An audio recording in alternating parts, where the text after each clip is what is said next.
Hello friends, welcome to my channel, myself Parag Dambulkar. From this video, we will start new series on Salesforce integration. In this video, we will see basics of integration. This will help you for interviews and also it will help you for Salesforce LWC integration project. In next videos, we will see how to do integration in Salesforce LWC component. Now see, first question, what is integration and why do we need integration?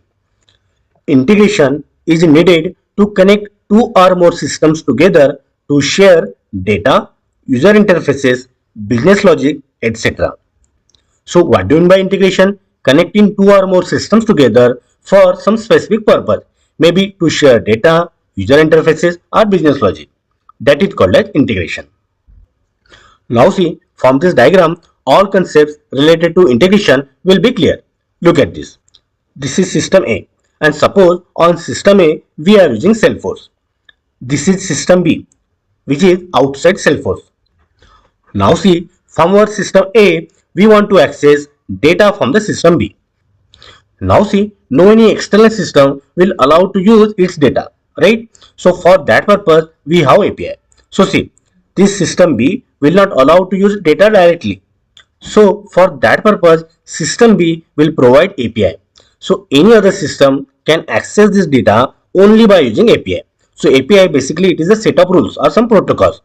So by following that rules or by following that protocol, by following that API, any other system can access data from this system, right? And who will provide this API? By system B only, right? And those API will be saved somewhere. Now what is the meaning of web service? So see, web service is nothing but API only. But web services are those API, those are available on internet. APIs that can be used over internet are called as web services. That means web service is subset of API. API can be used on standalone system. It can be used in a network or it can be used over the internet. API, those are used over internet are called as web services. Now see, our system A which has Salesforce want to access this data, right? System B has provided this API, right? Now see, this API is saved somewhere, right? It is saved on some system. Now that API can be accessed by using this URL. See, again I am repeating, API are saved on some system, right? That API can be accessed by using some URL. That URL is called as endpoint or API endpoint, right? Now see, our system A wants to access this data. So what system A will do? It will make request to API. How it can make request? By using this URL. That means by using this endpoint, right? And this request in integration is called as callout. So these are the terminologies those are used in integration. Endpoint means what? URL on which API are saved, right? Request is made to the endpoint, right? On which API are saved. Web services are those API that can be used over internet. This system A is making request to this API by using endpoint and this request is called as callout. Now see, this system A will make callout or request to API. This API or web service will communicate with database and after that it will give response to system A. So this is the overall picture of integration. Now see, what is there in request and what is there in response. Request has a method, parameters, body and headers, while response has status code, body and headers. Now what is the meaning of this? See, request has method, means by which method it is make a request. So there are various methods, get, post, put, delete, patch. So which method is used? It is mentioned in request. Then in request some data is sent. How the data is sent? By using some parameters or body. Then we have headers. Headers have metadata or extra information about this data. For example, see, what is the content type of data? Maybe it is XML or JSON, right? So such kind of extra information is provided in headers. In the same way, we have response. Response have status code. What is the meaning of status code? So see, those are numbers 200, 404, 403, likewise. This status code tell whether our request is fulfilled or not. Then we have body. So whatever the data that is sent from system B to system A, right? It is sent in body. Then we have headers. So just like headers in request, we have headers in response. It will tell extra information about the data, just like content type, whether our data is in JSON format or XML format likewise. So here we have request or call out, and for that we are getting some response. Requests have methods, parameters, body and headers, while response have status code, body and headers. Now see what are the types of integration. For what purpose integration is done, we have the type of integration. Suppose integration is done to share data, then it is called as data integration.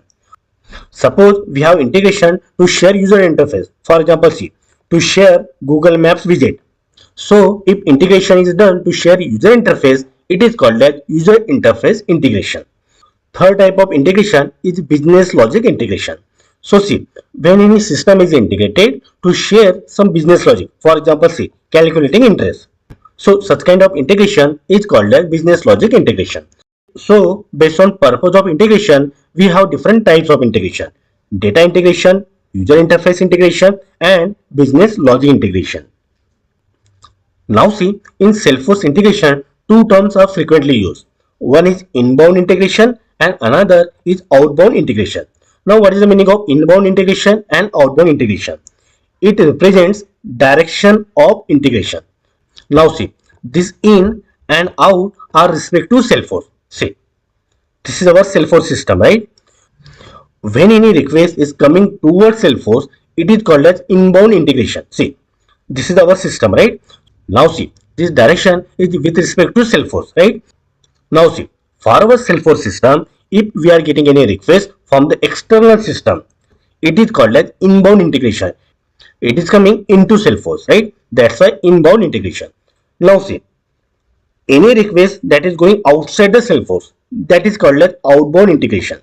Any request that is made from the Salesforce, request that is going outside the Salesforce, that is called as outbound integration. So there are two directions of integration: inbound integration, which is coming towards Salesforce; outbound integration, where request is going outside the Salesforce. Now see what is callout. So any request that is sent to the external system, that is called a callout. Already we have seen. Callout is a request made to API, which in turn communicates with other system to get data. This callout or request has these four parts, right? Already we have seen. For this request, we get response, and this response have these components. So already we have seen. Next terminology, endpoint, or it is also called as API endpoint. So already we have seen, endpoint is a specific URL or address where API is available. So address or URL where APIs are available, that is called an endpoint or API endpoint. Now see, what is an API? API stands for Application Programming Interface. API can be defined as set of rules or protocols that allow different software applications to communicate and interact with each other. So basically, API is a set of rules or protocols. And what is the purpose of API? So it enables multiple software applications to communicate and interact with each other. There are two types of API. One is called as open API and another is called as secured API. So from the name only you will come to know. API which doesn't require authentication is called as open API, and API which requires authentication is called as secured API. In next video, we will have example for open API and secured API. So open API means API which doesn't require authentication, right? And secured API means API which requires authentication. Now see, what are web services? So already we have seen web services are API only. API which are available over internet, those are called as web services, right? Web services are a subset of APIs. So API can be any API, right? API can be used on single system. API can be used in LAN. API can be used over internet. So APIs, those are used over internet, those are called as web services. Web services are special type of APIs. And that is the difference between API and web services. Now see, there are multiple types of web services. Two are very common. Those are called as SOAP and REST. SOAP web service and REST web service. Here we will see difference between SOAP web service and REST web service. So look at this. SOAP stands for Simple Object Access Protocol and REST stands for Representational State Transfer. SOAP web service supports only XML format, while REST web service supports HTML, XML and JSON format. SOAP web service supports multiple protocols like HTTP, HTTPS, SMP, UDP, while REST web service supports only two protocols, HTTP and HTTPS. SOAP web service requires more resources. For example, see, more bandwidth, more computation power, while a REST web service requires less resources, and that's why it makes it more powerful. And that is the reason REST web service is preferred over the SOAP web service. Now see, SOAP web service is more secure while REST web service is less secure. Reason is SOAP web service requires WSDL file to access, while REST web service can be accessed through URL. Because of WSDL file, SOAP web service become more secure, but also it become more complex. For example, see, suppose there are any changes in API, then that changes has to be communicated via WSDL file to all the clients, right? And it requires more effort. But that is not the case with the REST web service. It can be easily accessed through URL. So updated APIs can be easily accessed by using this URL. And that's why REST web service is very easy to use. Problem is it is less secure, but it can be avoided by providing authentication. Now we will see REST web service methods. So there are get, post, put, patch and delete web service methods. So here you can see. Already we have seen request has one component, that is method. So what are those methods? These methods can be get, post, put, patch and delete. So see, they have some specific purpose. For example, see, get method can be used to retrieve data. Post method can be used to insert new data. Put method can be used to insert new data or update existing data. Patch method can be used to update existing data. And delete method can be used to delete existing data. So these are the different web services methods. In upcoming videos, we will see how to use these methods. Now see, in response, we have status codes, right? It is also called as response codes. So already here we have seen response has status code and it tells whether our request is fulfilled or not. Now see, our status code is of 3 digits. If status code starts from 1, that means informational response. What is the meaning of this? The request was received and continuing process. So see, server got the request and it is doing some processing. If status code starts from 2, that means our request is successful. So see, the request was successfully received, understood and accepted. Now see, if our status code starts from 3, that means redirection. What is the meaning of this? Further action needs to be taken in order to complete the request, right? So it stands for redirection and sender must take action on the request. If our status code starts from 4, that means it is client error. That is the error from the client side. So see, the request contains bad syntax or cannot be fulfilled. Then we have status code that starts from 5. It represents server error. See, when our status code starts from 4, it represents client error. When our status code starts from 5, it represents server error. So see, the server failed to fulfill an apparently valid request. If server failed, then it gives server error and it is represented by the status code which starts from 5. Now see, these are some common status code. If our request code is 200, that means our request is successful. It indicates that request has succeeded. Then 400, it stands for bad request. So see, server could not understand the request. So when server could not understand the request, we get status code 400. Next is 401. It stands for unauthorized. What is the meaning of this? It requires, our request requires authentication. Our request must have authentication parameters. Next is 403. It stands for forbidden. What is the meaning of this? Not allowed to access particular functionality. So see, request is allowed, but client is not allowed to access some particular functionality. That is the meaning of status code 403. Client is not allowed to access some particular functionality. Then very famous status code 404. That means resource not found. See, server could not found requested resource, that is invalid endpoint. I will show you one example of status code 404. See, I have accessed one URL.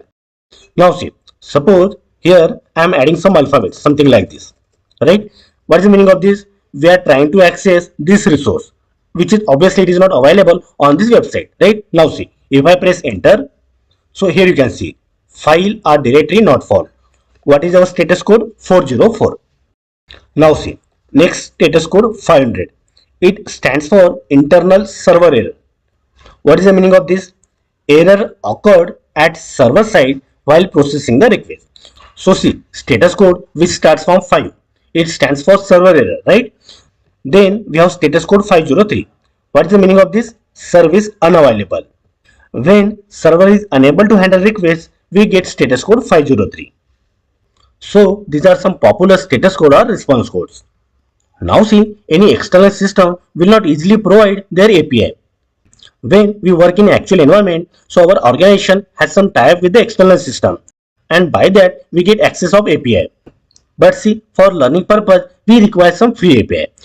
So from where we can get those API? So see, here I have listed out some websites. These websites provide some free APIs. These APIs we can use for our learning purpose.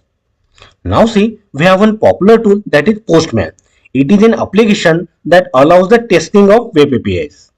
In next video, we will see how to use this Postman tool to test our APIs. Okay, so we will meet in next video. Thank you. Hello friends, welcome to my channel, myself Parag Jambulkar. In last video, we have seen basics of integration. The word file where I have explained all terminologies related to integration, I have uploaded in my Udemy course. You can download it from these resources. In this video, we will see how to test API by using Postman tool. Also, we will see how to write Apex code which calls those APIs. Now see, in last video, I have told from where you can get API. So see, these are the websites which provides API for testing or learning purpose. First, we will see why do we need Postman tool.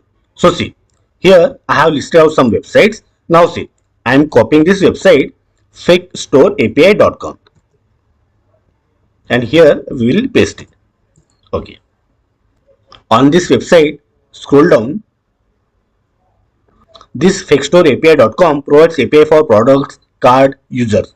Now see, if I click on these products, so here you can see this is endpoint and this is the result. This result is in JSON format. Again see.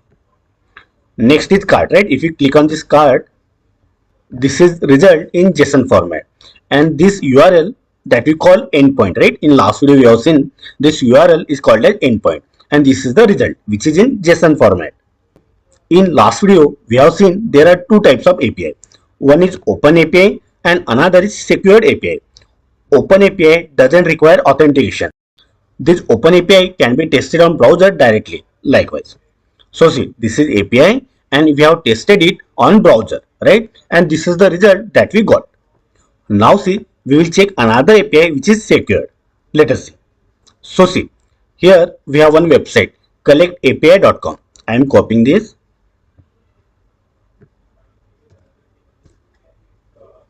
This website provides different API. Here you can see API for WhatsApp, ChatGPT, for weather, for news, chatbot, IMDb. So all these are APIs are provided by this website. Now see, we will check this IMDb API. Click on show. Now see, on this website for IMDb there are two APIs. Here you can see. One is IMDb search by name and second is IMDb search by ID. So here on collectapi.com for IMDb there are two APIs. One is IMDb search by name. Second is IMDb search by ID. Now see, we will check first one, IMDb search by name. Click on this. Scroll down. So here you can see this is URL. We will copy this. Now see, just like we have checked this endpoint or API, right? In the same way, here in another tab I am pasting it. We will press enter. Now see, for this we got this message unauthorized. See, when we have checked fakestore.api.com/card. So for this API endpoint, we got this result, right? But when we have checked this API, here we are getting this message unauthorized. What is the reason? Because this API is secured API. Here you can see fake store API is open API and IMDb API is secured API.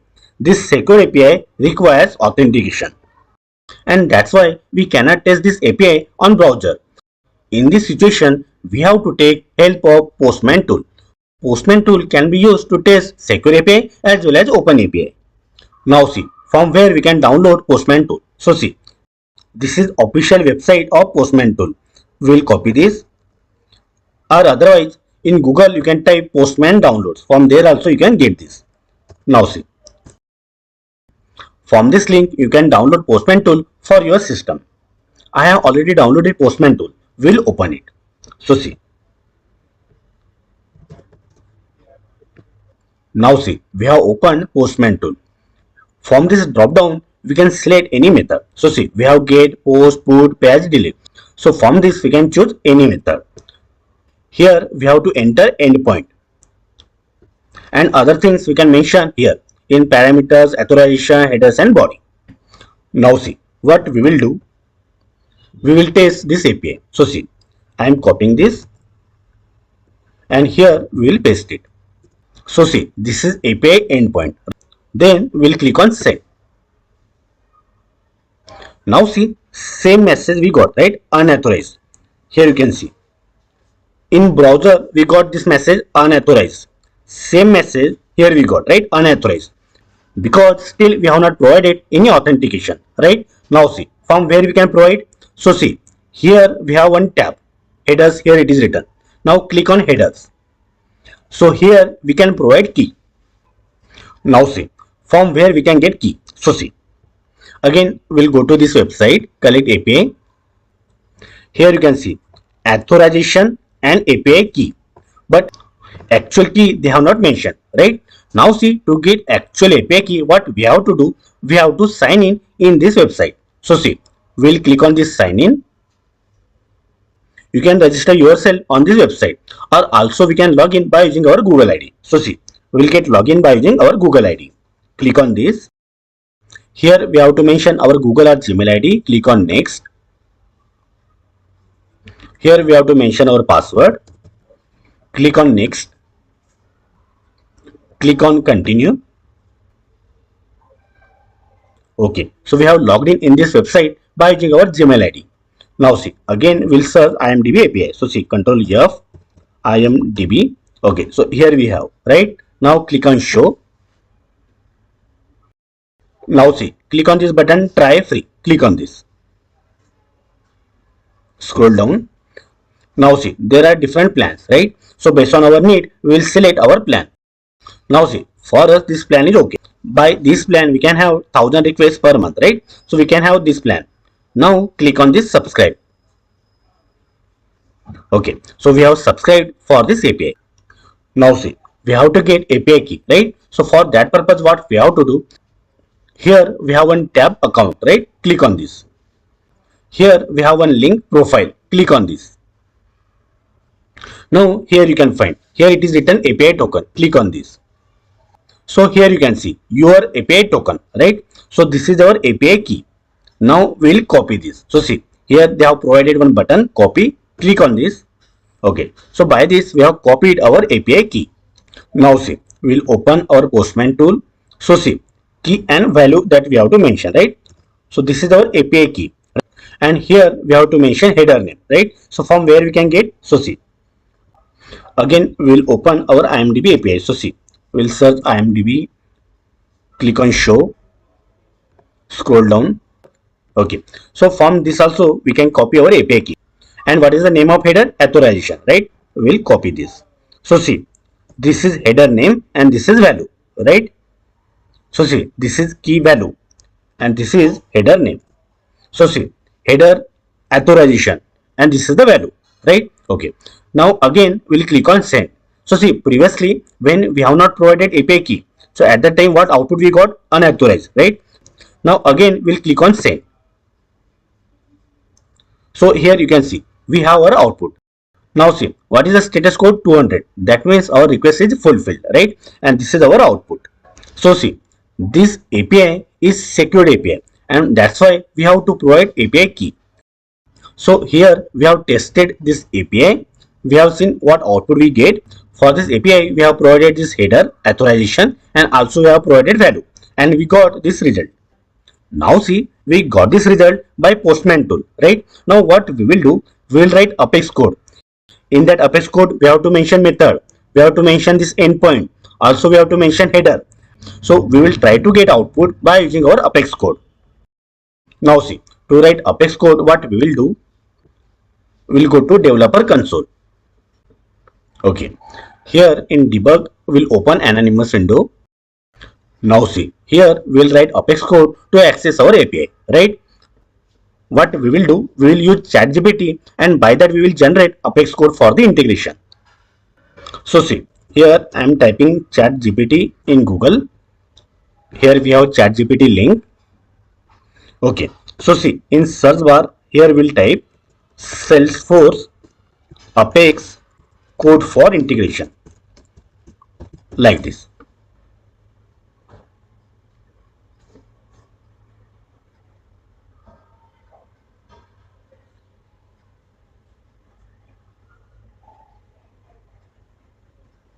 ChatGPT has given Apex code for the integration. So here you can see, here we can mention endpoint, here you can mention method, and also here we can mention header, right? What we will do, we will copy this code. So see, we have this link, copy code.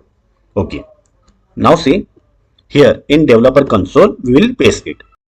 Now see, we don't need this class name and method name. Later on, when we will write code for the LWC component, at that time we will use class. But now we are running code in anonymous window, right? So that's why we don't require a class name and method, right?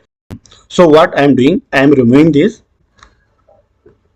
Okay, and these two curly brackets will remove.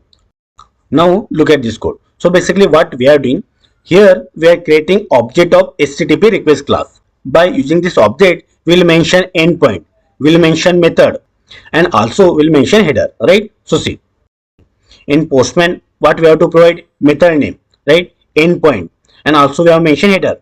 Same things we are mentioning in Apex code, right? So see, for that we have method set endpoint.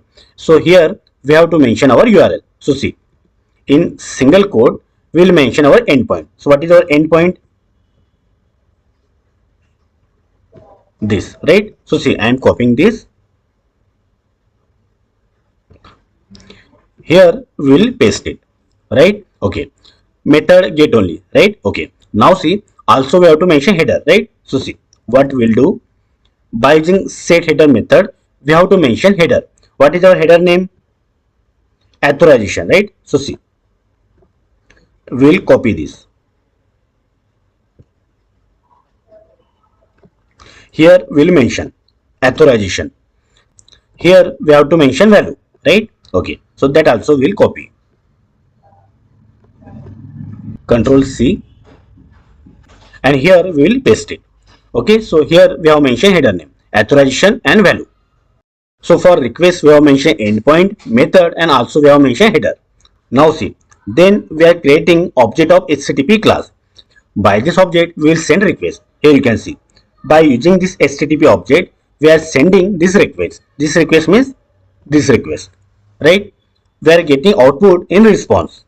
This response is an object of HTTP response class. Now see, if our request code is 200, that means our request is fulfilled. In that situation, we will print output, and from where we will get, for that purpose, we have to call this method getBody.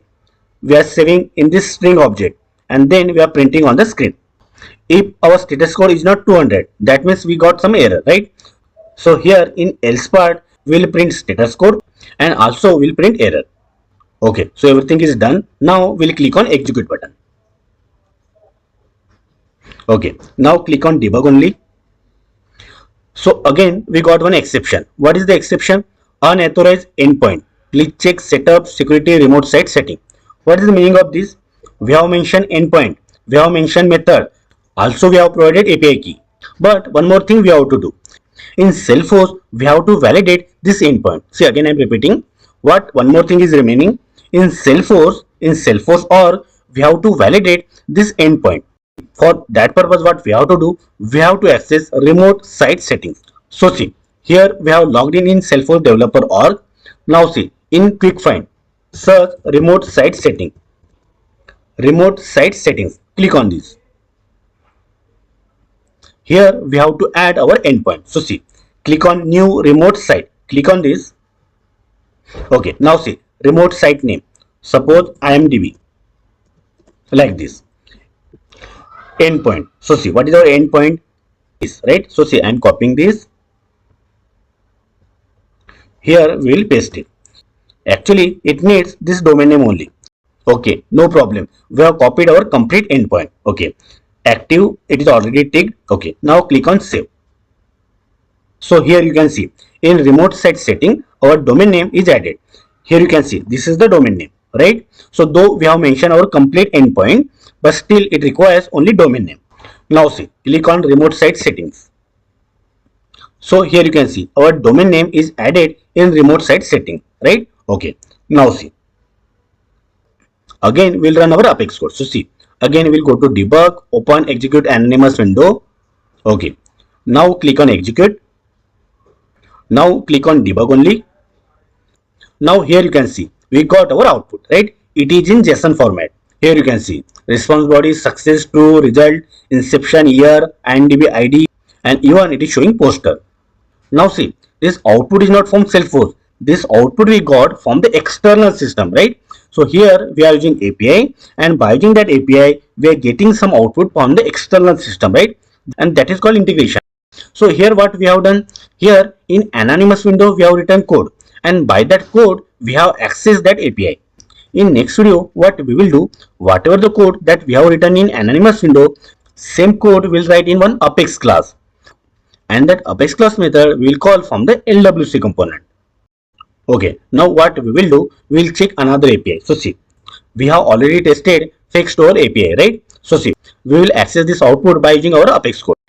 We will go to anonymous window. Now see, we will change this endpoint like this. Method will be get only, and we don't require API key, right? So see, I am commenting this. Okay, now we will click on execute. Debug only. So see, again we got exception, unauthorized endpoint, right? So same thing we have to do. In Salesforce or in remote site setting, we have to register this domain name. So see, what we will do, we will copy this domain name. In remote site setting, again we'll add one more entry. Click on new remote site. So see, site name suppose fake store API. Here we'll mention URL.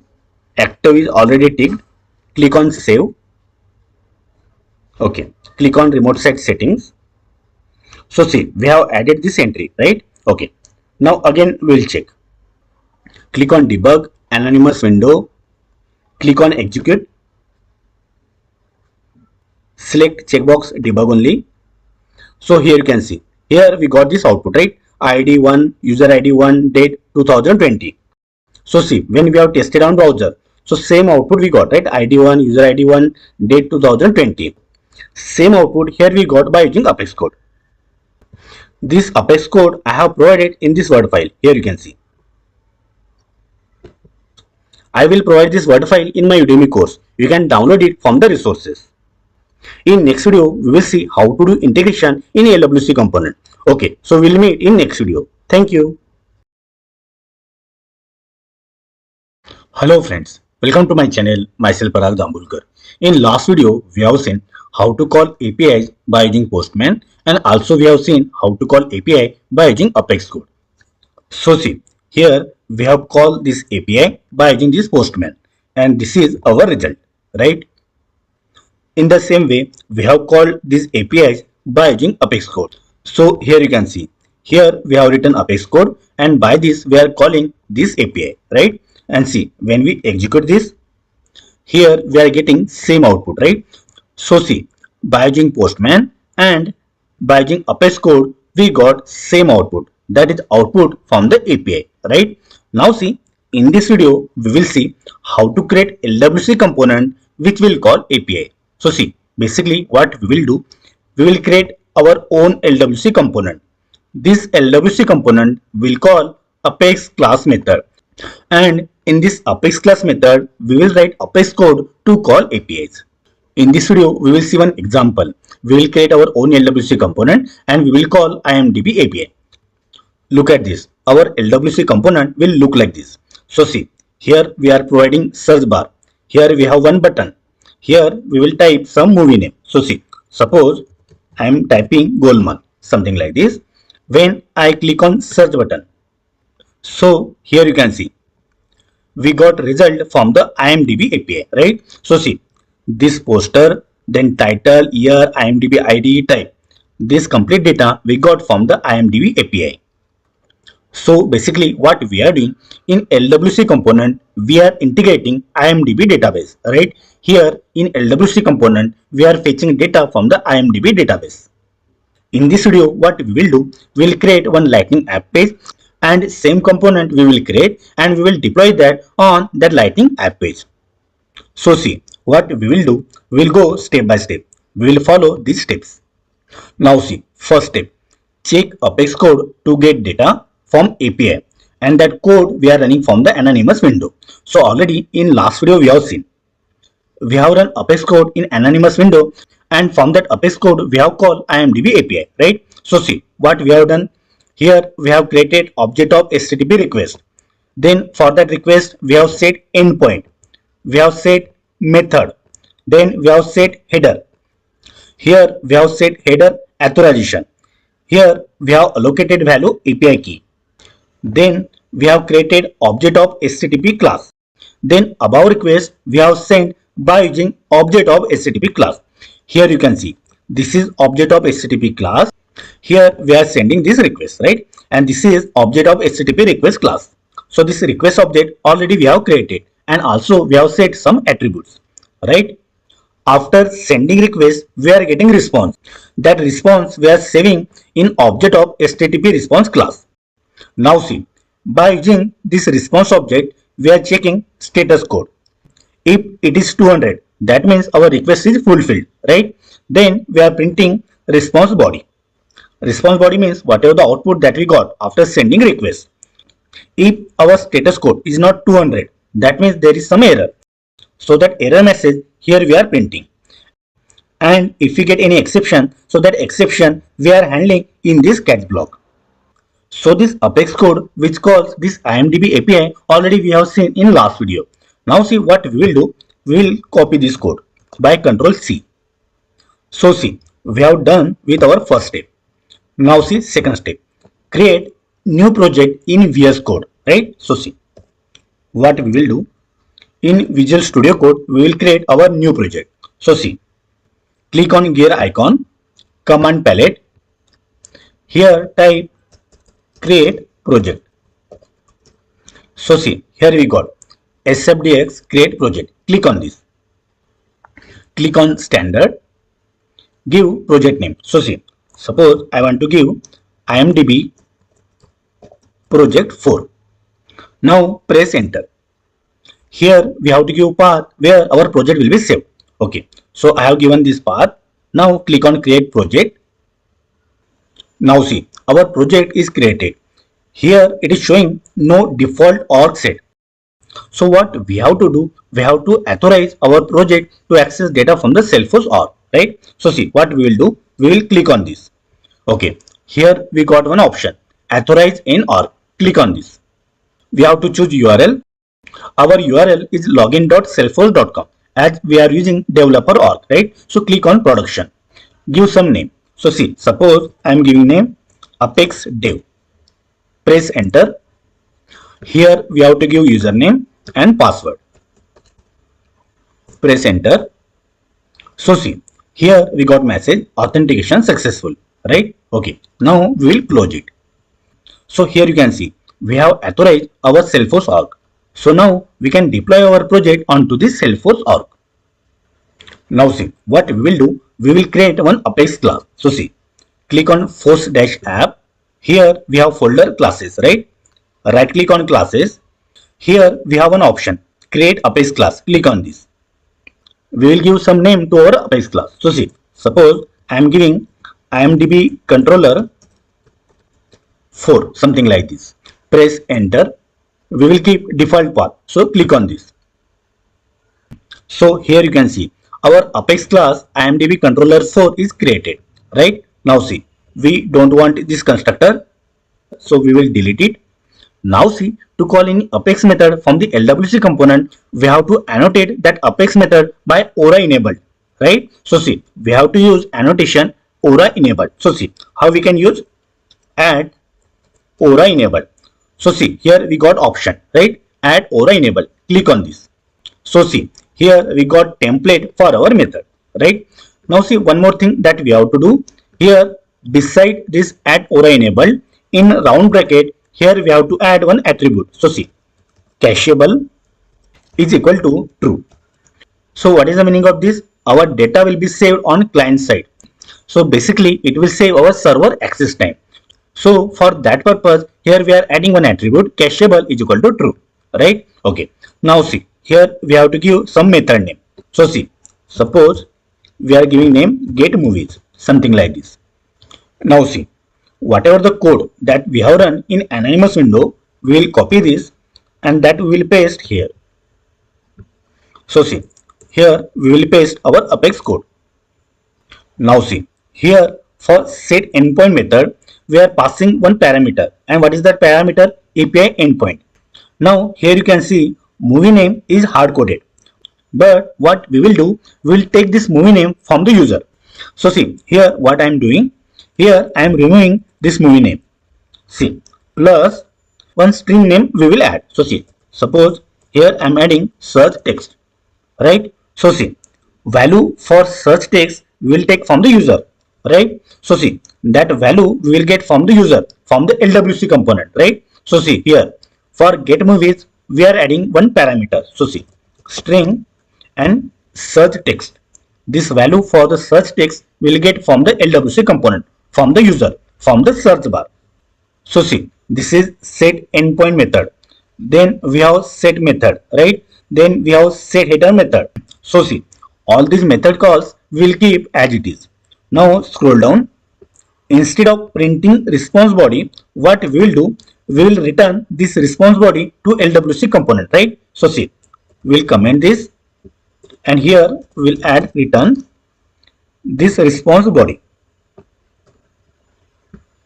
like this. Now see, again here, if we get any error, so see what we will do, here also we'll add a return statement. So see, this error message we will return like this. Again scroll down. Here you can see, here we'll add return statement like this. So see, whatever the exception that we get, right? So same string we will return like this. So we have created this Apex class and we have also created this method get movies, right? Okay. Now what we will do, we will deploy this class. Let us see. Right click on this Apex class, deploy source to org. Click on this. So see, no error and our Apex class got successfully deployed onto the org. Now see, we will check our steps. So see, we have created new project in VS Code. That is done. Now third step, create Apex class, add aura enable method and add above code in it. So that is also done, right? So we will underline it. That means it is done. Now see, fourth step, create app page in Salesforce org and add it to navbar of any app. For example, sales app, right? So see, what we will do, in our Salesforce org, we will create one page. So see, we will go to setup. In search bar, we will search Lightning App Builder. Here we got. Click on this. Okay. So to create new app page, we have to click on new. Okay. App page, it is already selected. Scroll down. Click on next. Give some label. So see, suppose I am giving IMDb 4. Click on next. Now see, here we have to choose layout of our page. So see, suppose I want one region only, like this. Now click on done. Okay, it is done. Now see, click on save, click on activate, click on save, click on finish. Okay, it is done. Now see, click on back button. So here you can see our IMDb 4, this app page is created. Now see, again we'll go to our sales app. So see, from this app launcher, we'll search sales app.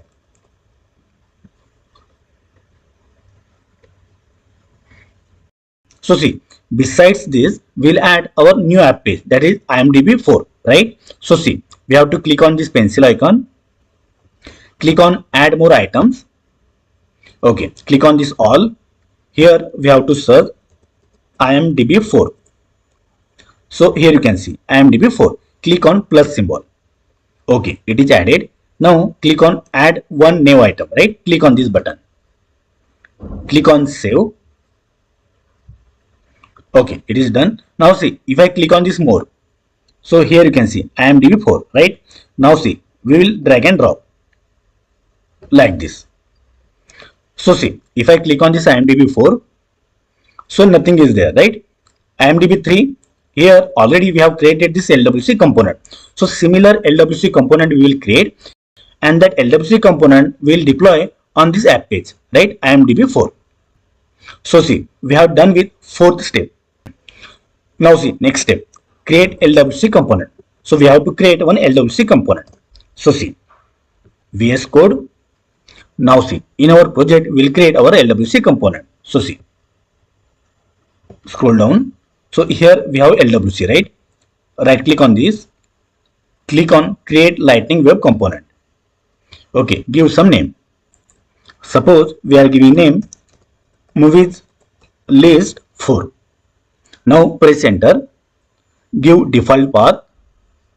Okay, so our LWC component is created, right? This is HTML file, this is JavaScript file, and this is meta.xml file, right? Okay, so in meta.xml file, to make it visible, here we'll make it true. For each expose tag, we have to make it true. Okay, and targets also we have to add like this. Lightning app page. So by this, our LWC component can be visible on Salesforce org. Now see, in HTML file, here we will write code. Now here you can see, this is one lightning card, right? And this is another lightning card, right? So here there are two lightning cards. So see, that lightning cards we will add like this. Lightning card like this. And one more lightning card we have to add, right? So see, I am copying this. Okay, so that will be another lightning card. Now see, in first lightning card, what we have to do? We have to add search bar. We have to add search button, right? So that thing will add. So see, lightning input. So see, that will be search bar, right? So see, label is equal to, what is the label? Enter movie name, right? So that will copy, we will paste here. Okay, and to this lightning card, what is the title? IMDb movies rating, right? So that I am copying. Okay, so for this lightning card, here we'll give this title is equal to IMDb movies rating. Now see, when user enter any value, so see, we have to call one method. So see, on change is equal to, so see, we have to call one method.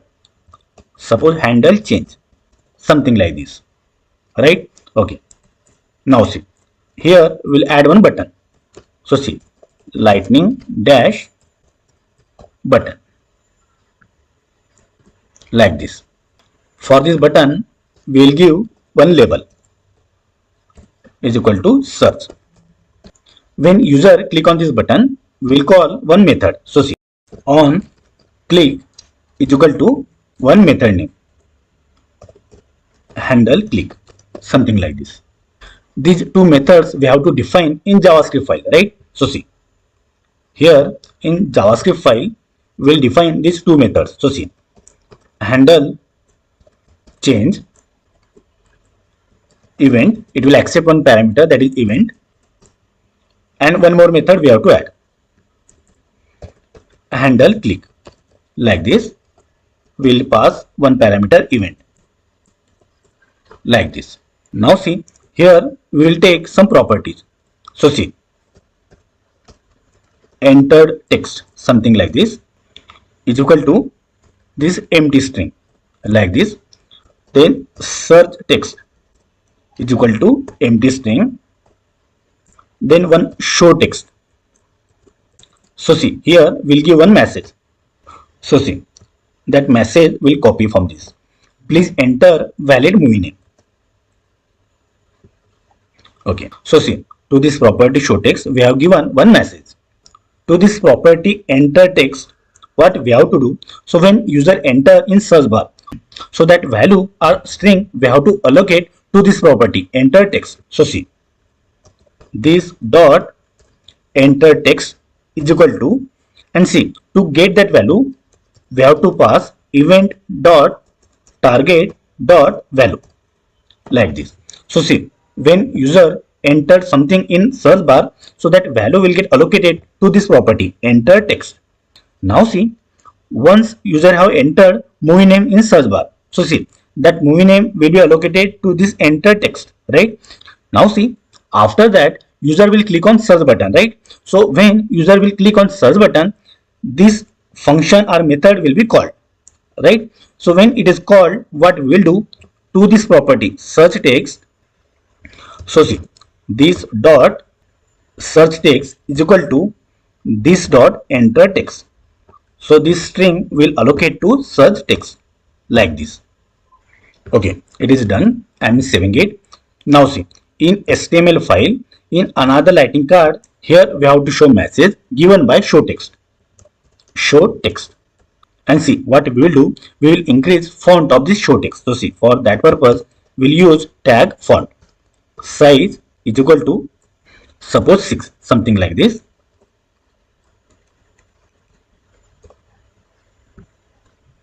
Okay, now see, one more thing we will do, whatever the string that is entered by the user, that will be saved in search text, right? So that also will print. So see, search text, like this. Okay, so I am saving this. We will deploy our LWC component. Okay, so right click on this, deploy source to org. Okay, it is deployed successfully. IMDb 4. Click on this gear icon, edit page. So see, our LWC component is movies list 4, right? So we will drag and drop. Okay, now click on save, back button. Okay, so here you can see, enter movie name, search bar and search button, right? And here we are showing this message, please enter valid movie name. So see, suppose here I am typing Golmaal. Click on search. So here you can see, here we got this string. That means what are the functions that we have written for the search bar and search button are working. Later on, what we have to do, this string we have to pass to Apex class method. From that we will get some results, and that result we have to show here.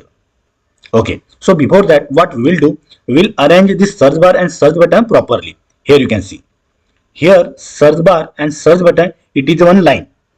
Then here we have some blank space, right? Now see, there is also space in between this, right? Search bar and search button, there is some space. So see, for that purpose, what we will do, we will use some predefined classes. Now see, to arrange search bar and search button properly, here what we have done, here we are using tag lightning layout, right? Inside that we have lightning layout item. So see, this lightning layout tag will add one row, and in that row, this will be the first element, or we can say that will be the first column. Then that will be the second element or second column, right? Like this. So see, this will be complete lightning layout. This will be first lightning layout item. This will be second lightning layout item. So see, search bar we have added in one lightning layout item, and in second lightning layout item we have added search button. Now see, to add this space we are using padding class. So see, we are using this class to add padding space. For search button, we are using two margin classes. One is SLDS-M-top large and another is SLDS-M-left underscore medium. This class will add margin space at the top and this class will add margin space at the left. Okay, it is done. Again, we'll deploy. Deploy source to org. Okay, it is deployed successfully.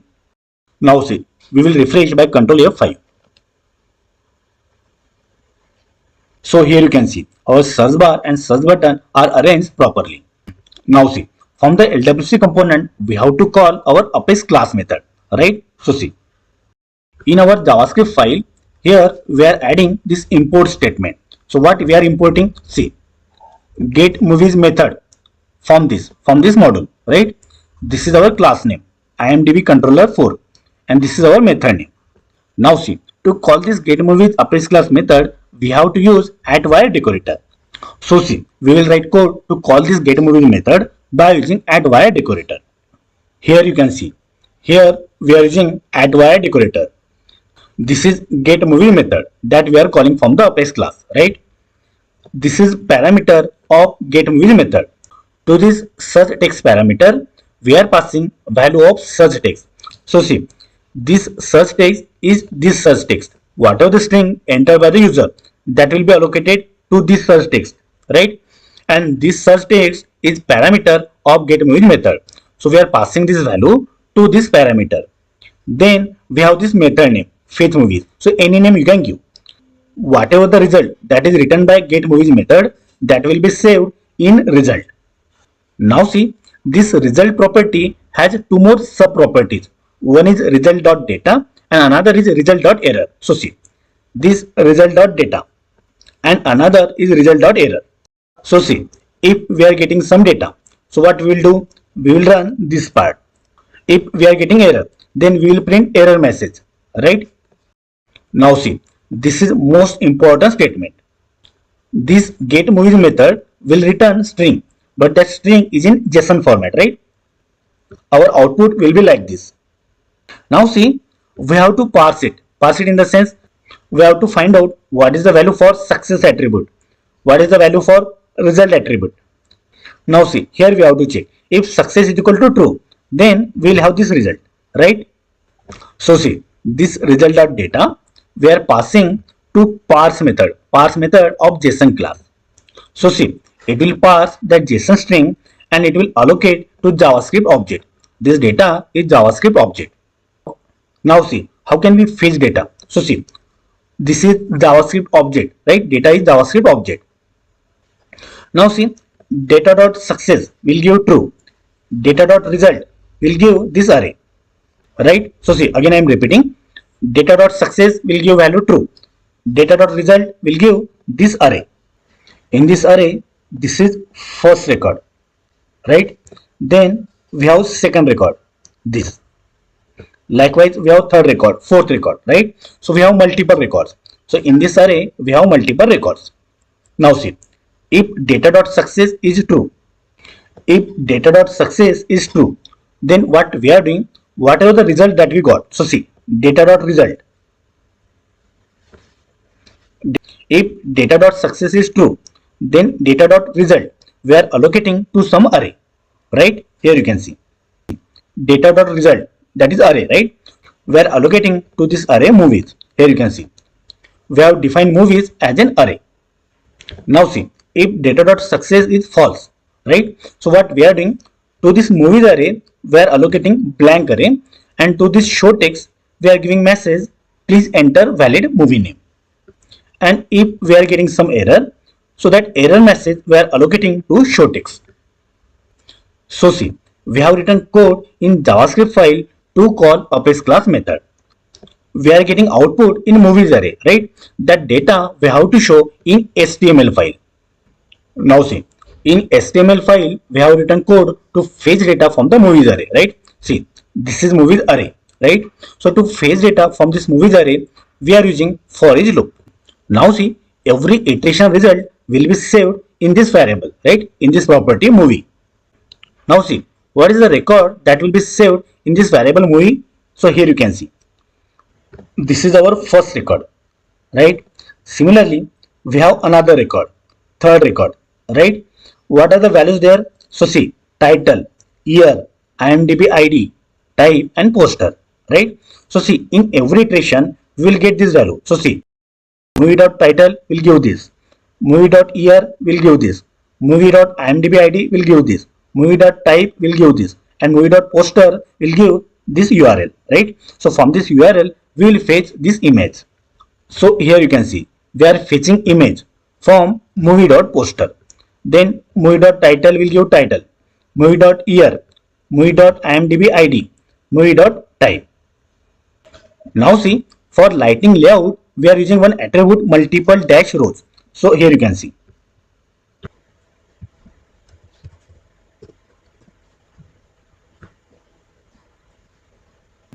Now here you can see our result is shown in multiple rows.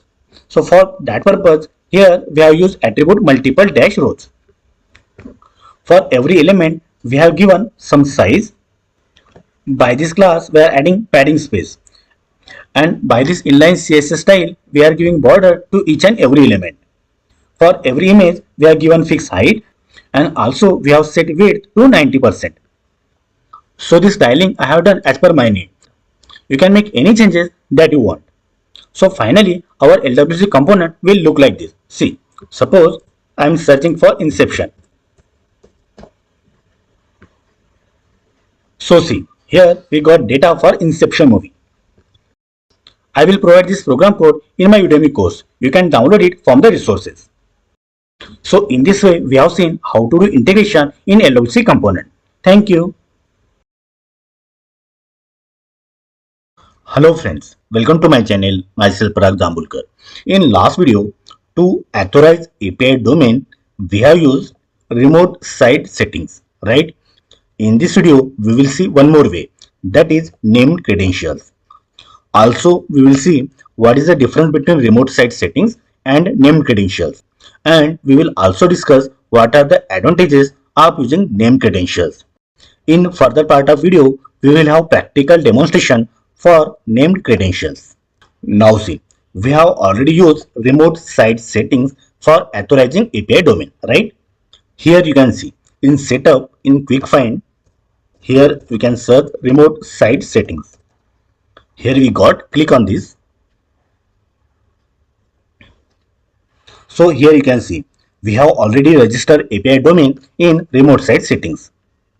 And in program code, here you can see in VS Code, this is program code for the Apex class, right? Here we are mentioning endpoint and here we are mentioning API key as a header. So here we can see, here we have mentioned API endpoint and also we have mentioned API key, right? So basically we are mentioning API key in Apex code, right? So again I am repeating, we are mentioning API key in our Apex class code.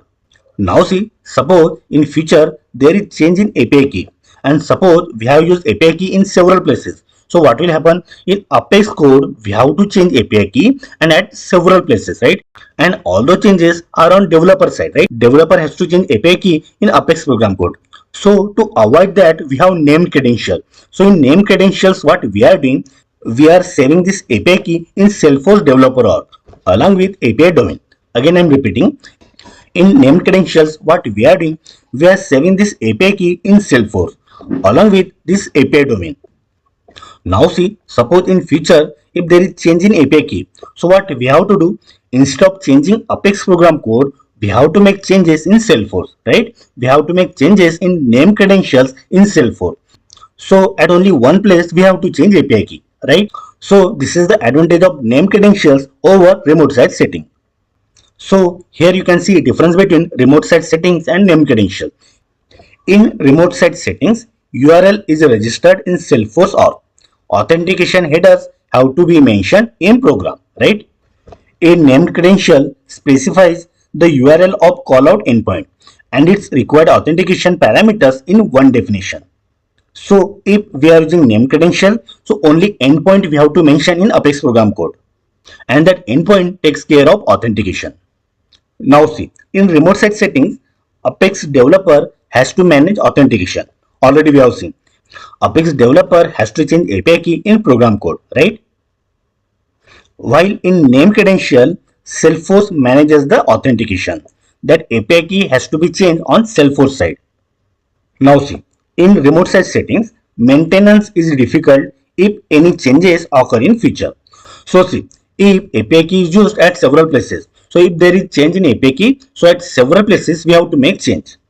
But that is not the case with the name credential. Only at one place we have to make change. Now see how to use name credential. So for that purpose, we have to follow all those steps. We will see one by one. Now see, in Salesforce Developer org, in Setup, in Quick Find, here we have to search named credentials like this. Here we got named credentials. We will click on this. Here you can see up till now we have not created any name credential. There are two things. One is external credentials and another is named credentials. So basically what we have to do, first we have to create external credentials and that we have to use in named credentials. So see what we will do, we will click on external credentials. We will create external credentials first and that external credentials we will use in named credential. Okay, so already I have clicked on that. Now see on right hand side here we have new button. Click on this. Okay, so we have to create new external credential, right?